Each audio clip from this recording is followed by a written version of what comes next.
నమస్తే, welcome to 1TV news.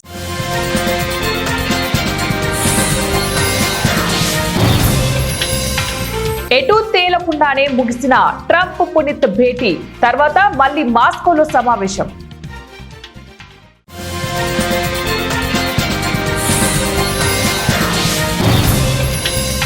శ్రీకృష్ణుడు చూపిన బాటలో ప్రతి ఒక్కరూ నడవాలి. రాష్ట్ర ప్రజలకు శ్రీకృష్ణాష్టమి శుభాకాంక్షలు తెలిపిన నారా లోకేష్.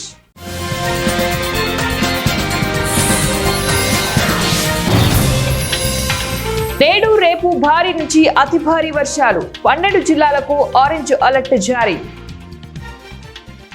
బంగాళాఖాతంలో అల్పపీడనం ఏర్పడిన సంగతి తెలిసిందే. ప్రస్తుతం దక్షిణ ఒడిశా, దానికి ఆనుకొని ఉన్న ఉత్తరాంధ్ర కోస్తా తీర ప్రాంతాలలో అల్పపీడనం కొనసాగుతోంది. వీటి ప్రభావంతో ఈరోజు తెలంగాణలోని ఆదిలాబాద్, జయశంకర్, భూపాలపల్లి, కామారెడ్డి, కొమరంభీం, ఆసిఫాబాద్, మహబూబాబాద్, మంచిర్యాల, మెదక్, ములుగు, నిర్మల్, నిజామాబాద్, పెద్దపల్లి, వరంగల్ జిల్లాల్లో అక్కడక్కడ అతి భారీ వర్షాలు కురిసే అవకాశం ఉన్నట్టు వాతావరణ శాఖ హెచ్చరించింది. అతి భారీ వర్షాల నేపథ్యంలో తెలంగాణలోని 12 జిల్లాలకు వాతావరణ కేంద్రం ఆరెంజ్ అలర్ట్ జారీ చేసింది. ఈ రోజు తెలంగాణలోని భద్రాద్రి కొత్తగూడెం, హన్మకొండ, జగిత్యాల, జనగాం, కరీంనగర్, రాజన్న సిరిసిల్ల, సంగారెడ్డి, వికారాబాద్ జిల్లాలలో అక్కడక్కడ భారీ వర్షాలు కురిసే అవకాశం ఉంది. దాదాపు 8 జిల్లాలకు ఎల్లో అలర్ట్ జారీ చేశారు. ఈ రోజు రేపు తెలంగాణలో అన్ని జిల్లాలలో ఉరుములు మెరుపులతో గంటకు 40 నుంచి 50 కిలోమీటర్ల వేగంతో ఈదురుగాలులు వీచే అవకాశం ఉన్నట్లు పేర్కొంది. శ్రీకృష్ణుడు చూపిన బాటలో ప్రతి ఒక్కరూ నడవాలని మంత్రి నారా లోకేష్ పిలుపునిచ్చారు. శ్రీకృష్ణ జన్మాష్టమి సందర్భంగా ప్రజలందరికీ ఆయన శుభాకాంక్షలు తెలిపారు. ఇవాళ దుష్ట శిక్షణ, శిష్ట రక్షణకు శ్రీకృష్ణుడు అవతరించిన పర్వదినమని గుర్తు చేశారు. ప్రతి ఒక్కరూ తమ జీవితాన్ని ఆనందంగా తీర్చిదిద్దుకోవాలని కోరుకుంటున్నట్లు తెలిపారు.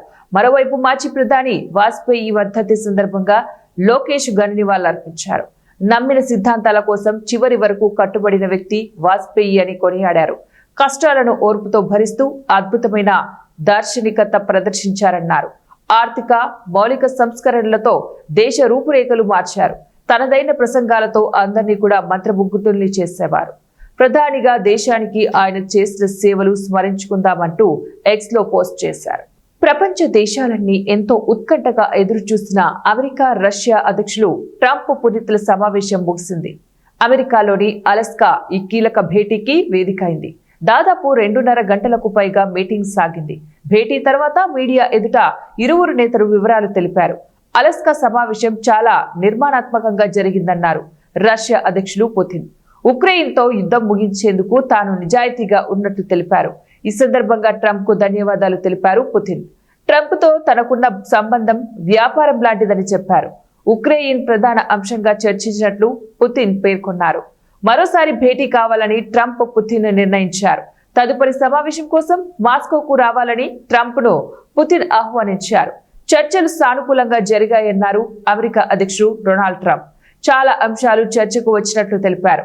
ఈ చర్చల్లో ఎంతో పురోగతి ఉందన్నారు. అయితే కొన్ని విషయాల్లో సమస్యలను పరిష్కరించుకోవాల్సి ఉందని తెలిపారు. తుది ఒప్పందం మాత్రం కుదరలేదన్నారు. భారతరత్న అవార్డు గ్రహీత, భారతదేశ మాజీ ప్రధాని అటల్ బిహారీ వాజ్పేయి వర్ధంతి సందర్భంగా ఆ మహనీయునికి దేశం యావత్ ఇవాళ అంజలి ఘటిస్తోంది. భారత రాష్ట్రపతి ద్రౌపది ముర్ము, ప్రధానమంత్రి నరేంద్ర మోదీ ఈ ఉదయం సదైవ్ అటల్ సమాధి వద్ద మాజీ ప్రధానికి పుష్పాంజలి ఘటించారు. ఈ సందర్భంగా సోషల్ మీడియాలో ఎక్స్ లో చేసిన ఒక పోస్ట్ లో మోదీ భారతదేశ పురోగతి పట్ల వాజ్పేయి నిబద్ధత, అభివృద్ధి చెందిన స్వావలంబన కలిగిన దేశాన్ని నిర్మించే ప్రయత్నాలను కీర్తించారు. అటల్ జీని తన పుణ్యతిథి సందర్భంగా గుర్తు చేసుకుంటున్నారు. భారతదేశ సర్వతోముఖాభివృద్ధికి ఆయన అంకిత భావం, సేవా స్ఫూర్తి భారతదేశాన్ని నిర్మించడంలో ప్రతి ఒక్కరిని ప్రేరేపిస్తూనే ఉన్నారన్నారు. ఇంకా కేంద్ర మంత్రులు JP Nadda, Kiran Rijiju, Gajendra Singh Shekhawat, JD MP Sanjay zoo, Delhi ముఖ్యమంత్రి రేఖా గుప్తా కూడా సదైవ్ అటల్ ను సందర్శించి నివాళులర్పించారు. రక్షణ మంత్రి రాజ్నాథ్ సింగ్ కూడా మాజీ ప్రధానికి నివాళులర్పించారు.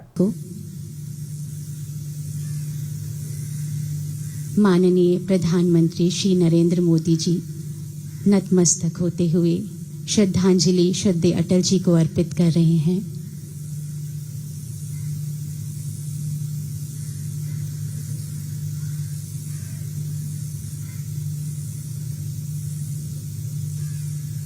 ఆంధ్రప్రదేశ్ రాష్ట్రంలో మహిళలు ఉచిత బస్సు ప్రయాణం చేసేందుకు రూపొందించిన స్త్రీ శక్తి పథకం ద్వారా నెల్లూరు జిల్లా ఆత్మకూరు ఆర్టీసీ డిపో పరిధిలోని ఉచిత బస్సులను ప్రారంభించారు. ఆత్మకూరు పట్టణ మున్సిపల్ బస్టాండ్ నందు Atmakur municipal chairperson Goparam Venkataramanamma, vice chairman Sardar ఆధ్వర్యంలో స్త్రీ శక్తి ఆర్టీసీ బస్సును జెండా ఊపి ప్రారంభించారు. అనంతరం బస్సును రిబ్బన్ కట్ చేసి ప్రారంభించారు. ఈ ప్రారంభోత్సవ కార్యక్రమంలో ఆత్మకూరు టీడీపీ పట్టణ అధ్యక్షులు తుమ్మల చంద్రారెడ్డి, తెలుగుదేశం రాష్ట్ర మహిళా నాయకురాలు పులిపి శైలజారెడ్డి, కూటమి నేతలు, ఆర్టీసీ డిపో మేనేజర్ మరియు మహిళలు పాల్గొన్నారు. ఈ సందర్భంగా మహిళా నాయకురాలు పులిపి శైలజారెడ్డి మరియు మున్సిపల్ చైర్పర్సన్ గోపారం వెంకటరమణమ్మ మాట్లాడుతూ ఎన్నికల్లో ఇచ్చిన సూపర్ 6 పథకాలలో భాగంగా రాష్ట్రంలో మహిళలకు ఆర్టీసీ బస్సులలో ఉచిత ప్రయాణం కల్పించడం గొప్ప విషయమని, ఈ సందర్భంగా తమ నేత చంద్రబాబు నాయుడు గారికి ధన్యవాదాలు తెలిపారు. దాంట్లో ఫస్ట్ ఆయన చెప్పిన మాన్యుఫ్యాక్చర్ లో ఉచిత గ్యాస్ ఇచ్చాడు. తర్వాత తల్లికి వందనం ఇచ్చాడు. ఈ రోజు స్త్రీ శక్తి మీద మహిళలకి ఉచిత బస్సు ఇచ్చాడు. ఆంధ్రప్రదేశ్ లో ప్రతి మహిళ కూడా ఇక్కడ నుంచి కానీ తిరుపతికి వెళ్ళినా, తిరుపతి నుంచి కానీ ఆత్మకూరుకు వచ్చినా, అన్నిటికి కూడా మహిళలు నెల్లూరుకి వెళ్ళినా, ఎక్కడికి వెళ్ళినా కూడా వాళ్ళ ఐడెంటిటీ ఒక ఆధార్ కార్డు పర్సులో పెట్టుకొని వెళ్ళవలసిందిగా ప్రతి మహిళకు కూడాను ఈ రోజు నుంచి రాబోయే మా పరిపాలన, మా తెలుగుదేశం ప్రభుత్వంలో ప్రతి మహిళకి ఫ్రీ బస్సుగా కూడా వెళ్ళాలని చెప్పేసి నేను కోరుకుంటూ, ఇలాగనే తెలుగుదేశం ప్రభుత్వంలో ఆ రోజు సాపీకరణ తెలుగుదేశం పెట్టినప్పుడు 83లో ఎన్టీ రామారావు గారు మహిళలకి చాలా విధులు, అంటే ఆయన పొదుపు గ్రూపులు అంటే ఏంటో తెలియని రోజుల్లో కూడాను ఆయన పొదుపు ఇచ్చాడు. పెన్షన్ అంటే ఏంటో తెలియని రోజుల్లో మహిళలకి పెన్షన్ ఇచ్చాడు. ఈ రోజు చట్టసభల్లో 33% తెలుగుదేశం ప్రభుత్వంలోనే మహిళలకి ముందంజ పేట వేశారు. ఈ రోజు స్థానిక రాష్ట్రంలోని మహిళలకు ఆర్థిక భద్రత భరోసా కల్పించడమే ముఖ్యమంత్రి చంద్రబాబు నాయుడు లక్ష్యమని కర్నూలు జిల్లా ఎమ్మెల్సీ విజి నాయుడు, మంత్రాలయం టీడీపీ ఇన్ఛార్జ్ ఎన్ రాఘవేంద్రారెడ్డి అన్నారు. స్త్రీ శక్తి పథకంలో భాగంగా మంత్రాలయం ఆర్టీసీ బస్టాండ్ లో మహిళలకు ఉచిత బస్సు ప్రయాణాన్ని వారు జెండా ఊపి ప్రారంభించారు. ఈ సందర్భంగా ఎమ్మెల్సీ విజి నాయుడు, మంత్రాలయం టీడీపీ ఇన్ఛార్జ్ ఎన్ రాఘవేంద్రారెడ్డి మాట్లాడుతూ కూటమి ప్రభుత్వం ఇచ్చిన సూపర్ 6 పథకాలలో భాగంగా స్త్రీ శక్తి పథకం ద్వారా ఆర్టీసీ బస్సులలో మహిళలు రాష్ట్రంలో ఎక్కడి నుంచైనా ఎక్కడికైనా ప్రయాణం చేయవచ్చని వారన్నారు. మహిళలను ఆర్థికంగా బలవంతం చేసేందుకు, ఆర్థిక స్వావలంబన కల్పించేందుకు కూటమి ప్రభుత్వం ఎప్పుడూ కృషి చేస్తుందన్నారు. అనంతరం ఆర్టీసీ బస్సులలో మహిళలతో కలిసి సుమారు 5 కిలోమీటర్ల మేర ప్రయాణం చేసి మహిళల అభిప్రాయాలను వారు అడిగి తెలుసుకున్నారు. అలాగే మంత్రాలయం టీడీపీ ఇన్ఛార్జ్ ఎన్ రాఘవేంద్రరెడ్డి ఆర్టీసీ బస్ నడుపుతూ ఔరా అనిపించారు. ఎమ్మెల్సీ బీజీ నాయుడు టికెట్ కండక్టర్లుగా మహిళలతో వారి ఐడి కార్డు తీసుకుని 0 టికెట్ కొట్టి వారికి ఇచ్చారు. సుమారు ఈ 2 బస్సులలో 70 మంది వరకు మహిళలు తొలి రోజు మంత్రాలయం నుంచి ఎమిగనూరు వరకు ప్రయాణం చేసినట్లు వాళ్ళు తెలిపారు. అంటే ఈ యొక్క మంచి కార్యక్రమానికి వరుణదేవుడు కూడా స్వాగతం పలుకుతున్నాడు. దీవెనలు మీరు మొన్న ఆశీర్వాదించారు, ఇప్పుడు వరుణదేవుడు కూడా ఆశీర్వాదిస్తున్నాడు. మరి దీనికి ముందు ఒకసారి 5 సంవత్సరాలు ఈ రాష్ట్రాన్ని ఎవరు పరిపాలించారో మీరు అందరూ తెలుసు. నేను మేనమామగా పరిపాలిస్తానని జగన్మోహన్ రెడ్డి ముఖ్యమంత్రి హోదాలో చెప్పాడు. పిల్లలకి ఒక్కరికి మాత్రమే ఫీజు ఇచ్చాడు. అంటే మేనమామ పోయి కంసమామ అయినాడు. ఆడపడుచులు మిమ్మల్ని ఏ విధంగా మోసం చేశాడు మీ అందరూ తెలుసు. రాజకీయాలు వద్దు కాబట్టి గత 5 సంవత్సరాలు ఆయన చేసిన పాపానికి భగవంతుడైతేనేమి, భగవంతుడి రూపంలో ఉన్నటువంటి మీరందరూ కూడా ఆయనకు 151 సీట్లు ఇస్తే 151 మనం రాస్తే 5 వీకేశారు మీరందరూ. అప్పుడు 11 మిగిలిన ఆయనకి. ఇప్పుడు కూడా ఆయన మారడం లేదు. నిన్ననే పులివెందుల్లో ఎలక్షన్ జరిగితే 30 ఏళ్ల తర్వాత ఒక ఆయన స్లిప్ పెట్టాడు, ఫస్ట్ టైం నేను ఓటేస్తున్నానని. దాని ఫలితం పులివెందుల్లో కూడా డిపాజిట్ పోయింది, ఒంటిమిట్టలో డిపాజిట్ పోయింది. భవిష్యత్తులో పులివెందులో కూడా కైవశం చేసుకోబోతున్నాం. ప్రజలందరూ కూడా స్వచ్ఛందంగా చంద్రబాబు గారి నాయకత్వంలో ప్రజాస్వామ్యబద్ధంగా ఎలక్షన్లు జరుగుతాయి కాబట్టి ఖచ్చితంగా పులివెందులతో సహా ఆయనకున్నటువంటి 11 కూడా 1 బీకేస్తే పులివెందుల ఒకటి మిగులుతుంది అనుకున్నాం. అది కూడా బీక్తున్నాం. ఎందుకంటే మా ఆడపడుచుల బలం, మీ అందరి బలం, వరుణ దేవుడి బలం, దేవుడి బలం అంతా మా మీద ఉంది. ఖచ్చితంగా జగన్మోహన్ రెడ్డిని మరి అండమాన్ నికోబార్ దీవులు ఖచ్చితంగా పంపించేది ఖాయం. ఇది తట్టుకోలేక ఆయన ఏం చెప్తున్నాడంటే మహిళలు ప్రయాణించాలనే ఉద్దేశంతో ముఖ్యమంత్రి గారు ఈరోజు స్టార్ట్ చేయడం జరిగింది. చిన్న చిన్న ఉద్యోగస్తులు ఉంటారు, ఆ ఉద్యోగస్తులు కూడా ఫ్రీగా వెళ్ళొచ్చు, ఫ్రీగా రావచ్చు. ఈరోజు ప్రతి గ్రామానికి వెళ్ళాలంటే కొంతమంది గ్రామాల్లో కూలి పనికి పోయే వాళ్ళు కూడా ఆటోల్లో పోతుంటారు. వాళ్ళు కూడా ఎక్కడికి పోవాలన్నా ఫ్రీగా వెళ్ళి ఫ్రీగా రావచ్చు. ఏ అవసరం వచ్చినా మహిళలకు ఎక్కడికి వెళ్ళినా ఫ్రీగా పోయి ఫ్రీగా రావాల్సిన కార్యక్రమం ఈరోజు మా ముఖ్యమంత్రి గారు చేపట్టడం జరిగింది.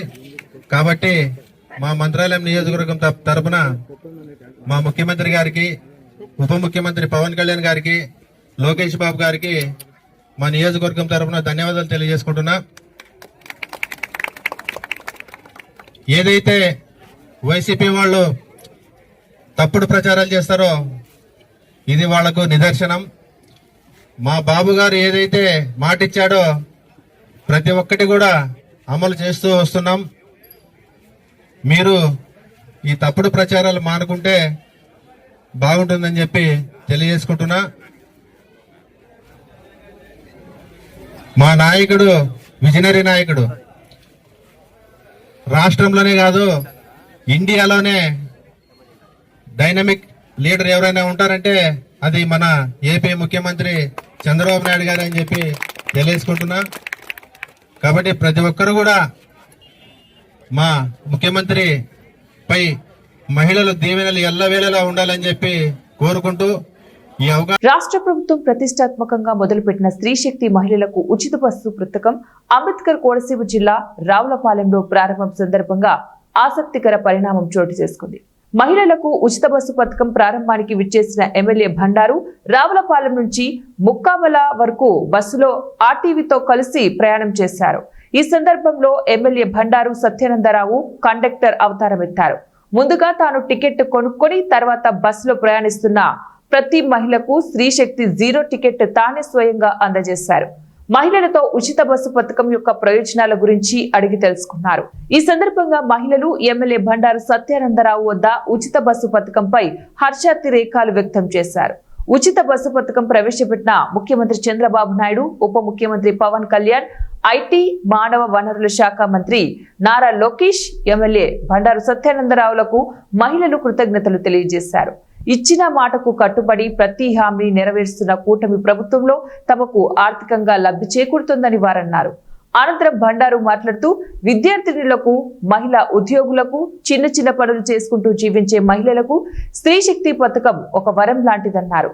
ఉచిత బస్సు పథకంతో మహిళలకు నెలకు కొందరికి 500 రూపాయల నుంచి మొదలుకొని మరికొందరికి 3000 రూపాయల వరకు ప్రయోజనం కలుగుతుందని మహిళలు తెలిపారన్నారు.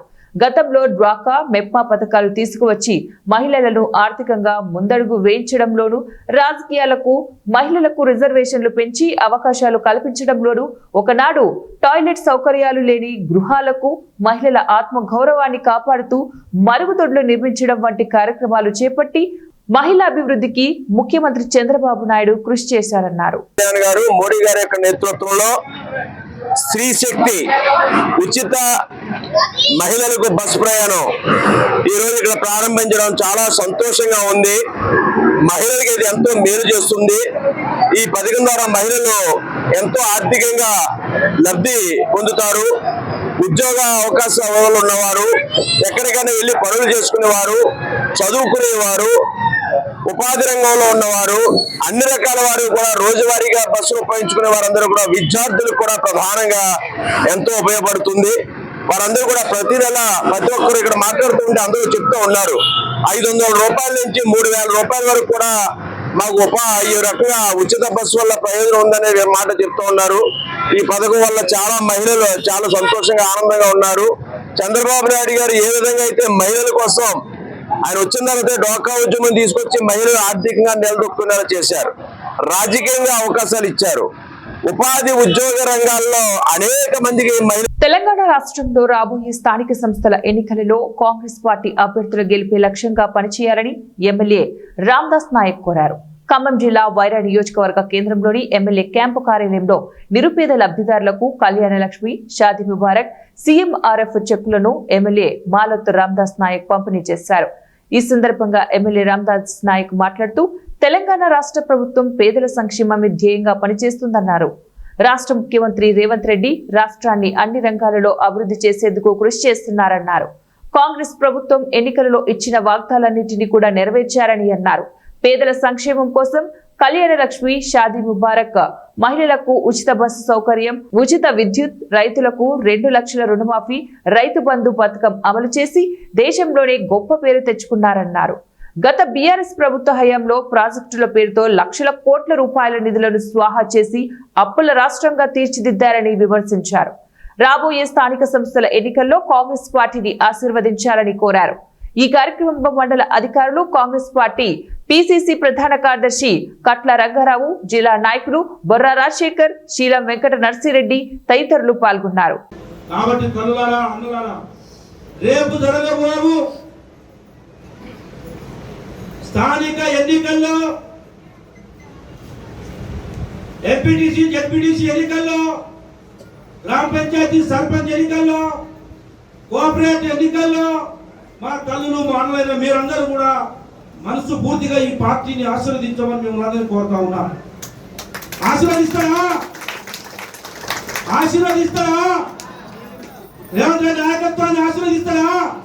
ఎవరు మాట్లాడతారు? పార్వతీపురం మన్యం జిల్లా కురుపాం నియోజకవర్గ కేంద్రంలో ఎమ్మెల్యే జగదీశ్వరి స్త్రీశక్తి ఉచిత బస్సు ప్రయాణ పథకాన్ని ప్రారంభించారు.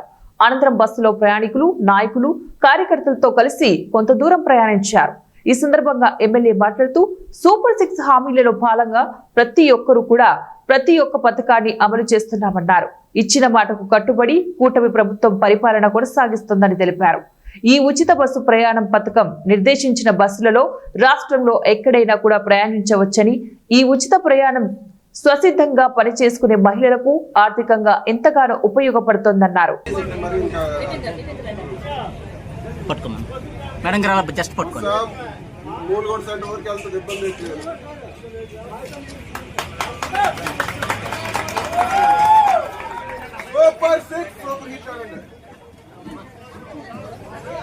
సార్ మీరు ముందుకెళ్ళండి.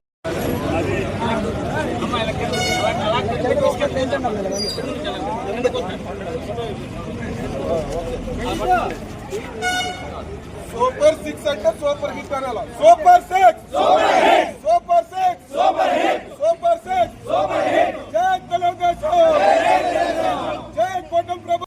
రాష్ట్రంలో మహిళా సాధికారత స్వప్న సాధనలో ఉచిత బస్సు ప్రయాణం మైలురాయిగా నిలిచిపోతుందన్నారు.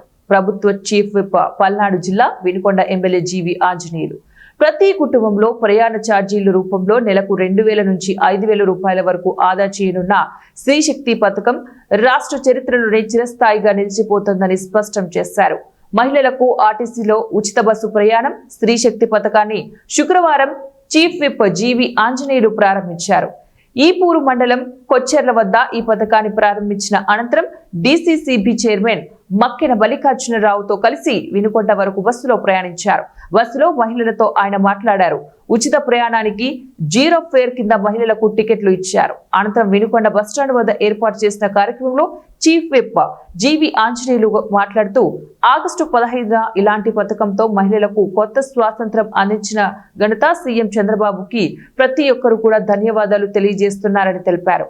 స్త్రీశక్తి అమలు ద్వారా ప్రభుత్వంపై ప్రతి నెల 162 కోట్ల చొప్పున ఏడాదికి 1942 కోట్లు అదనపు భారం పడుతుందని, అయినా ప్రభుత్వం మహిళా సాధికారత దిశగా ఆలోచించి పెద్ద అడుగు వేసిందన్నారు. జగన్ 10 లక్షల కోట్లు అప్పు చేశారని, వారసత్వంగా ఇచ్చిన కూటమి ప్రభుత్వం ఏడాదిలో ఇలా 90% హామీలు అమలు చేయడం చంద్రబాబు నాయకత్వంలోనే సాధ్యమైందన్నారు. ఇవే కాకుండా మహిళల పేరిట ఇళ్ల స్థలాలు, ఉచితంగా 3 గ్యాస్ సిలిండర్లు ఇస్తున్నామని వెల్లడించారు. రాష్ట్ర వ్యాప్తంగా సగటున రోజుకు 25 లక్షల మంది మహిళలు, బాలికలు, ట్రాన్స్జెండర్లు ఉచితంగా బస్సు ప్రయాణం చేసే అవకాశం ఉందన్నారు.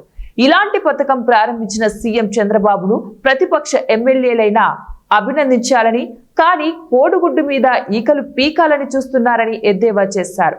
విమర్శలు చేస్తున్న వైసీపీ నాయకులు ఒకసారి ఆత్మ పరిశీలన చేసుకోవాలని, గత ప్రభుత్వంలో 4 సార్లు ఆర్టీసీ ఛార్జీలు పెంచారని, ఎందుకు పెంచారో సమాధానం చెప్పాలని అన్నారు. తమ ప్రభుత్వం వచ్చిన తర్వాత ఆర్టీసీ ఛార్జీలు పెంచకుండానే మహిళలకు ఉచితంగా బస్సు ప్రయాణం ఏర్పాటు చేశామన్నారు. రాష్ట్రంలో కొంతమంది పార్ట్ టైం రాజకీయ నాయకులు ఉన్నారని, అధికారం ఇస్తే అరాచకాలు, అవినీతి, దోపిడీ చేశారని, ఓడిపోతే బెంగళూరు, హైదరాబాద్ ప్యాలెస్ లో ఉంటూ కాలక్షేపం చేస్తున్నారని, ఎప్పుడైనా ఒకసారి బయటికొచ్చి శవ రాజకీయాలు, కాలక్షేపం రాజకీయాలు చేస్తున్నారని జగన్ను ఉద్దేశించి చురకలు వేశారు. జగన్ ముందు పులివెందులలో వైసీపీకి డిపాజిట్ కూడా రాకుండా ఎందుకు ఓడిపోయారు అనేది ఆత్మ పరిశీలన చేసుకోవాలని హితవు పలికారు. ఆలోచించుకోవాలా. గత ప్రభుత్వంలో మీరు 4 సార్లు ఆర్టీసీ ఛార్జీలు పెంచారు. కారణం ఏంటి? ఎందుకు పెంచారు? దానికి సమాధానం చెప్పండి. ఈ రోజు మా ప్రభుత్వం వచ్చినాక ఆర్టీసీ ఛార్జీలు పెంచకుండానే ఈ రోజు ఉచితంగా మహిళలకి బస్సు ప్రయాణం ఏర్పాటు చేశాం. కాబట్టి ఇలాంటి మంచి కార్యక్రమాలను అభినందించండి. సూపర్ 6 పథకాలు అమలు చేసినందుకు ఈ రోజు ప్రజలు, మేధావులు అందరూ కూడా అభినందిస్తున్నారు. కానీ దీన్ని వైసీపీ నాయకులు మాత్రం తట్టుకోలేకపోతున్నారు. వాళ్ళు ఈర్ష్యా దేశాలతో జరుగుతున్న అభివృద్ధి, అమలవుతున్న సంక్షేమ పథకాలు చూసి తట్టుకోలేక, ఓర్చుకోలేక మైండ్ ఖరాబ్ అయి ఇష్టం వచ్చినట్టు మాట్లాడుతున్నారు వైసీపీ నాయకులు. ఈ నెల 19వ తారీఖున ఓరియంట్ సిమెంట్ కంపెనీ గుర్తింపు సంఘం ఎన్నికలు, అదే రోజు ఫలితాలు వెలువడతాయి. కాశీపేట మండలంలోని దేవాపూర్ ఓరియంట్ సిమెంట్ కంపెనీలో గుర్తింపు కార్మిక సంఘం ఎన్నికలకు ఎట్టకేలకు నగారా మోగింది. ఈ నెల 19న ఎన్నికల నిర్వహణకు ఆదిలాబాద్ డిప్యూటీ లేబర్ కమిషనర్ ఆదేశాలు జారీ చేసింది. హైకోర్టు ఆదేశాల మేరకు 15 రోజుల్లో ఎన్నికలు నిర్వహించి ఈ నెల 20న పూర్తి వివరాలు అందాల్సి ఉండగా 19న ఎన్నికలు నిర్వహిస్తున్నట్లు ప్రకటించారు. ఉదయం 7 గంటల నుంచి మధ్యాహ్నం 3 గంటల వరకు ఎన్నికలు నిర్వహించి సాయంత్రం ఫలితాలు ప్రకటిస్తారు. ఎన్నికల్లో 257 మంది ఉద్యోగులు ఓటు హక్కు వినియోగించుకోనున్నారు. గుర్తింపు సంఘం ఎన్నికల్లో పాల్గొనేందుకు 5 యూనియన్లు అర్హత సాధించాయి. పోటీలలో మాత్రం 2 యూనియన్లు మాత్రమే ప్రధానంగా పోటీ పడుతూ ఉండటంతో మిగతా యూనియన్లు వారికి మద్దతుగా నిలవనున్నాయి. Orient cement staff and workers federation union అభ్యర్థి కొక్కిరాల సత్యపాల్ రావును భారీ మెజార్టీతో గెలిపిస్తామని కార్మికులు ధీమా వ్యక్తం చేశారు. మేము మొదలు చెప్పిన ప్రకారం ఖచ్చితంగా మేము గేట్ మీటింగ్లో డిక్లేర్ చేయడం జరుగుతుంది. అన్నిటికంటే ఎక్కువ ఇప్పుడు మా కార్మిక సోదరులు, మిగతా యూనియన్ వాళ్ళ సభ్యులు వీళ్ళంతా మాట్లాడడం జరిగింది. ఏంటంటే ఇక్కడ కార్మికులు ఎన్నో సంవత్సరాల నుంచి ఎన్నో సమస్యలు ఎదుర్కొంటున్నారు. కానీ ఇప్పుడు ఉన్న యూనియన్లు వాళ్ళ సమస్యలు తీర్చడం పక్కన పెట్టి ఎలక్షన్ రావడం కోసం మేము ఇంత పోరాటం చేయాల్సి వచ్చింది. నార్మల్గా ఒక ఎలక్షన్ టు ఎలక్షన్ మధ్యలో 2 సంవత్సరాల టైం ఉంటుంది. అట్లాంటిది ఆల్మోస్ట్ గత 1.5 ఇయర్ నుంచి మేము ఎలక్షన్ తీసుకోవడం కోసం కొట్లాడుతున్నాం. ఇన్ఫ్యాక్ట్ చెప్పాలంటే 6 సంవత్సరాల నుంచి ఎలక్షన్ లేవు. 6 సంవత్సరాల కింద ఎలక్షన్ అంటే మళ్ళీ ఇప్పుడు వచ్చింది. ఇక్కడున్న రాజకీయ నాయకులు కావచ్చు, వాళ్ళ వెనుకున్న పెద్దవాళ్ళు ఎవరెవరు ఉన్నారో అందరు కలిపి ఇప్పటివరకు ఉన్న ఎలక్షన్ ఆపుకుంటూ వస్తున్నారు. దానికి ఒకే ఒక్క కారణం ఏంటంటే ఓడిపోతున్నాం, ఈ ఓటమిని ఏమన్నా మనం పోస్ట్పోన్ చేయొచ్చా అన్నది ఒకటి. కానీ ఇక్కడున్న కార్మికులందరిది ఒకటే మాట, ఈసారి ఖచ్చితంగా వాళ్ళకు డిపాజిట్ రానియమని చెప్పడం వాళ్ళందరూ ఇక్కడ కంటపదంగా చెప్పదలుచుకున్నారు.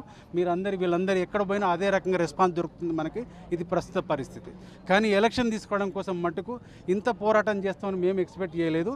దీనికి రకరకాల రీజన్స్ ఉన్నాయి. ఇంకోటి స్థానిక సంస్థల్లో కూడా ఎక్కడ ఓడిపోతాము అని చెప్ప భయంతో, ఇది కనీసం ఇది ఓడిపోతే అది కూడా ఓడిపోతామన్న భయం కూడా కనబడుతుంది అందరి లోపల. ఇట్లాంటి కారణాలు చాలా ఉన్నాయి. ఏది ఏమైనా ఇప్పుడు ఈ రోజు వచ్చింది ఒకటి మంచి అవకాశం అందరికి కూడా. నేను ఇక్కడున్న కార్మిక సోదరులందరూ ఒకటే కోరుకుంటున్నాను, వాళ్ళందరికీ డిపాజిట్ దక్కకుండా మీ కార్మికుల సంగతి ఏంటనేది అందరికీ ఏర్పడేటట్టు మీరు చెప్పండి. అంతవరకు కోరుకుంటున్నాను.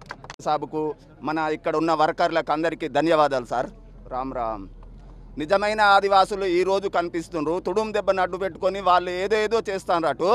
వాస్తవంగా ఆదివాసులు అనేరేమో వాళ్ళు టీఆర్ఎస్లో వాళ్ళే ఉంటారు, పదవులలో వాళ్ళే ఉంటారు, మళ్ళీ కాంగ్రెస్కి వెళ్తే కాంగ్రెస్లో సుగా వాళ్ళే ఉంటారు, గ్రామ పంచాయతీలో వాళ్ళే.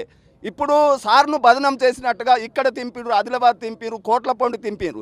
ఆయనేమో మన ఇక్కడ ఉన్న అన్యాయం గురించి దీన్ని ఎదిరించాలి అని చెప్పి సారేమో కొట్లాడుతుంటే సార్ని తింపడానికి వాళ్ళు ప్రయత్నిస్తారు. అటువంటి వాళ్ళ మాటలు పట్టించుకోకుండా ఎలక్షన్లు మంచి ప్రశాంతంగా జరగాలి, సార్ను భారీ మెజార్టీతో గెలిపించాలని మేము అందరం కోరుకుంటున్నాం సార్. ధన్యవాదాలు. ఓరియంట్ సిమెంట్ ఎనలేని అన్యాయం జరిగింది.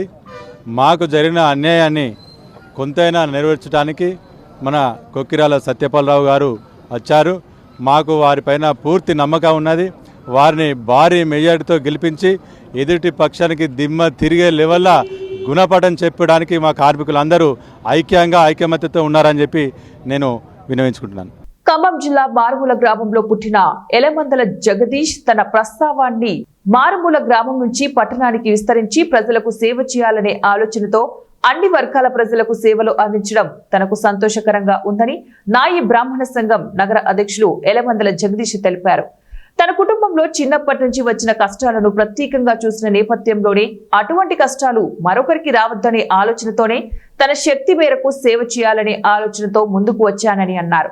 తెలంగాణ ఉద్యమంలో బీసీ సంఘం ఆధ్వర్యంలో తన పాత్రను కీలకంగా పోషించి బీసీ సంఘం నిర్మాణంలో ప్రత్యేక పాత్రను పోషించారన్నారు. నాయి బ్రాహ్మణులకు సమస్యలపై పాలకులు స్పందించి సమస్యల పరిష్కారానికి చొరవ చూపాలని ఆయన డిమాండ్ చేశారు. బీసీలకు ప్రభుత్వం ఇస్తానన్న 42% రిజర్వేషన్ అమలు చేసి స్థానిక సంస్థల ఎన్నికలకు వెళ్లాలని అంటున్న ఎలమందలి జగదీష్ తో ఉమ్మడి ఖమ్మం జిల్లా ప్రతినిధి K Venkateswarlu face to face. Khammam జిల్లాలో మారుమూల గ్రామమైనటువంటి కైకొండగూడలో జన్మించినటువంటి ఎలమందల జగదీష్ తను ఓ నిరుపేద కుటుంబంలో పుట్టి మరి తన తల్లిదండ్రులు అనునిత్యం పడుతున్న కష్టాలను చిన్నప్పటి నుంచి చవి చూసిన నేపథ్యంలోనే మరి ఈ కష్టాలు తన వద్ద నుంచి కూడా దూరం అవ్వాలి, తనతోటి మిత్రులు కానీ తనతోటి బంధువులకు కానీ మరొకరికి కూడా ఇటువంటి కష్టాలు రావద్దని చెప్పి ఆ కష్టాల నుంచి బయటపడాలని చెప్పి ఒక ఆలోచనతోనే మరి ఆ చిన్న గ్రామం నుంచి తిరిగి ఖమ్మం పట్టణం చేరుకొని ఆ పట్టణంలో అనేక మంది ప్రజలకు అనేక సేవలు అందిస్తున్న పరిస్థితి కనబడుతూ ఉంది. అసలు ఆయన ఒక వ్యవసాయ కుటుంబంలో పుట్టి ఒక నిరుపేద కుటుంబంలో అనేక కష్టాలను నష్టాలను అనుభవించి చివరికి ప్రజాసేవ చేయాలనే ఆలోచన తనకు ఎందుకు వచ్చింది అనేటువంటి విషయాల్ని అనేక విషయాలను కూడా ఆయన మాటల్లో అడిగి తెలుసుకునే ప్రయత్నం చేద్దాం. చెప్పండి, అసలు మొదటగా మీది ఒక నిరుపేద కుటుంబం, చిన్న కుటుంబం అయినప్పటికీ అనేక కష్ట నష్టాలను ఓర్చి అసలు మీరు చిన్న గ్రామం నుంచి ఖమ్మం నగరానికి పట్టణానికి వచ్చి అనేక వర్గాల ప్రజలందరికీ సేవ చేయాలనేటువంటి ఆలోచన మీకు ఎందుకు కలిగింది? అసలు నా పేరు ఎలమందల జగదీష్, మా నాన్నగారి పేరు ఎలమందల సైదులు, మా అమ్మగారి పేరు ఎలమందల సూరమ్మ. మాది సొంతం కైకొండగూడ గ్రామం. మాది నాయి బ్రాహ్మణ కులవృత్తి చేస్తూ మా నాన్నగారు చిన్నపాటి రైతు కుటుంబం. అలా జీవనం సాగిస్తున్నారు మా నాన్నగారు. ఎన్నో కష్టాలను ఎదుర్కొన్నారు. గ్రామంలో రైతుగా చేసుకుంటూనే వృత్తి కొనసాగిస్తూ ఎన్నో సమస్యల్ని ఎన్నో ఒడిదుడుకుల్ని ఎదుర్కొన్న మా నాన్నగారి కష్టాలని దగ్గరుండి సవి చూశాను. అవన్నీ చూశాక నేను చెల్లించిపోయాను. అట్లనే మా నాన్నగారు కొంత పీరియడ్ తర్వాత కాలం చేశారు. ఇంటికి పెద్దవాడిని కావటం వల్ల నాకు బాధ్యతలు పెరిగి నేను అదే కులవృత్తిని నాయి బ్రాహ్మణ కులవృత్తిని కొనసాగించడం జరిగింది. ఆ వృత్తిలో భాగంగానే పనిచేస్తున్న తరుణంలో ఆ పని చేస్తూ నేను చదువుకోవడం కూడా జరిగింది. చదువుకున్న మిత్రులతోటి మంచి కోఆర్డినేట్ ఉండేది. అట్లనే ఒకరోజు కొంతమంది వ్యక్తులు ఓరి మంగళోడ ఇంకా రాలేదరా కటింగ్ వేయటానికి అనేసరికి నాకు ఎక్కడో మనసు బాధ అనిపించింది. అరే, నా మిత్రులు ఎప్పుడు కూడా ఇట్లా మాట్లాడలేదు, ఇట్లా మాట్లాడటం ఏంది ఇంత అవమానంగా, నేను ఒక పని చేస్తున్న మనిషినే కదా, ఎందుకు అట్లా అవమానపరచాలనే ఒక బాధతోటి నేను ఆ గ్రామంలో వృత్తి పని చేయటం మానేసి నేను ఖమ్మం సెలూన్లోకి రావటం జరిగింది. అదే వృత్తిని ఖమ్మంలో చేస్తూ జీవనం సాగిస్తున్నాను. ఆ విధంగా అలా జరిగింది. అసలు ఎందుకు ఖమ్మం వచ్చిన తర్వాత కూడా ఖమ్మం నగరంలో మీరు సెలూన్లో పనిచేస్తున్న క్రమంలో ఈ ఖమ్మం నగరంలో పనిచేస్తున్న సెలూన్లో కార్మికులు ఎవరైతే ఉంటారో లేదా వృత్తిదారులు ఎవరైతే ఉంటారో వారి సమస్యలను ఎట్లా గుర్తించారు, వారి సమస్యల కోసం పనిచేయాలనే ఆలోచన మీకు ఎందుకు కలిగింది? అసలు మ్యారేజ్ బ్యూరో నా కోసం పెళ్లి సంబంధాలు తిరుగుతున్న సమయంలో నన్ను కొంతమంది మిత్రులు అడగటం జరిగింది. నువ్వు పోయొచ్చిన సంబంధాలు ఏమన్నా కాంటాక్ట్ నెంబర్ ఇవ్వటం అట్లా ఇది విధంగా జరగటం జరిగింది. ఆ తర్వాత నేను ఒక సంబంధం చెప్తే నాకు వాళ్ళు బట్టలు పెట్టి ఒక 5,000 రూపాయలు పారితోషికం ఇవ్వటం వల్ల ఇదేదో బాగుంది కదా అని చెప్పేసి నన్ను గౌరవించి వాళ్ళు నాకు కాళ్ళకి నమస్కారం పెడితే నాకు చాలా హ్యాపీగా అనిపించింది. దాన్ని ఉద్దేశించి ఇదే పెళ్ళిళ్ళే చేస్తే బాగుంటుంది కదా అనే కాన్సెప్ట్తో మన కటింగ్ షాప్లో కొంతమంది మిత్రుల్ని పెట్టి మా నాయి బ్రాహ్మణుల్ని పెట్టి నేను మళ్ళీ మ్యారేజ్ బ్యూరో కొనసాగించడం జరిగింది. అట్లా 26 సంవత్సరాల నుంచి నేను మ్యారేజ్ బ్యూరో చేస్తున్నా. దగ్గర 165 పెళ్ళిళ్ళు చేసిన. ఎన్నో రకాల కులాలతో సంబంధాలతోటి పెళ్ళిళ్ళు చేయడం జరిగింది. తప్పు, ఇది కూడా తప్పే, డైలాగ్ తప్పు, కట్ చేయి చెప్పు. అన్ని రకాల అదే కట్ చేసిన అన్ని కులాల సంబంధాలు చూస్తూ ఎంతోమందికి ఆదర్శంగా నిలబడ్డా.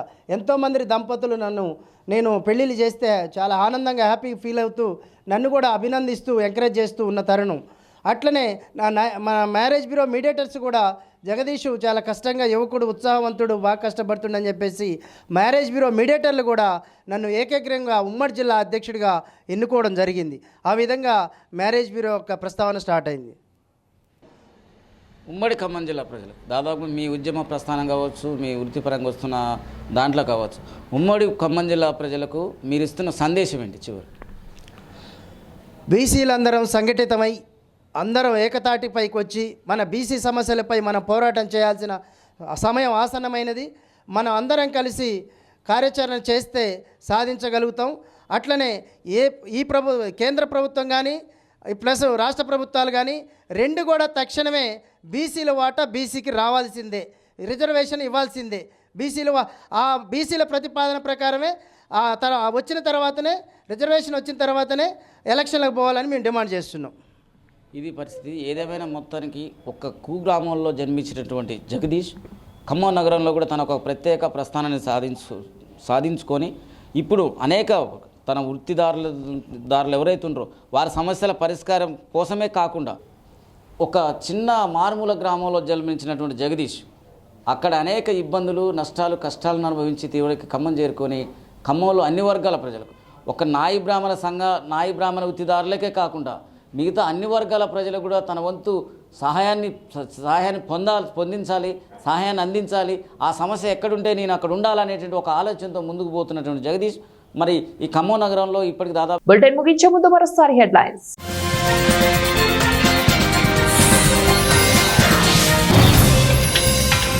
ఎటూ తేలకుండానే ముగిసిన ట్రంప్ పునీత్ భేటీ తర్వాత మళ్లీ మాస్కోలో సమావేశం.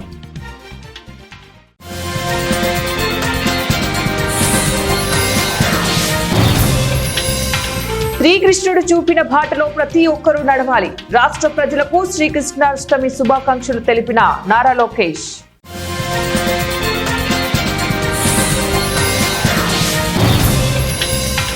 నేడు రేపు భారీ నుంచి అతి భారీ వర్షాలు, 12 జిల్లాలకు ఆరెంజ్ అలర్ట్ జారీ. ఇవి ఇప్పుడు బులెటిన్ డీటెయిల్స్. నెక్స్ట్ బులెటిన్ లో మళ్ళీ కలుద్దాం. Until then keep watching 1TV news.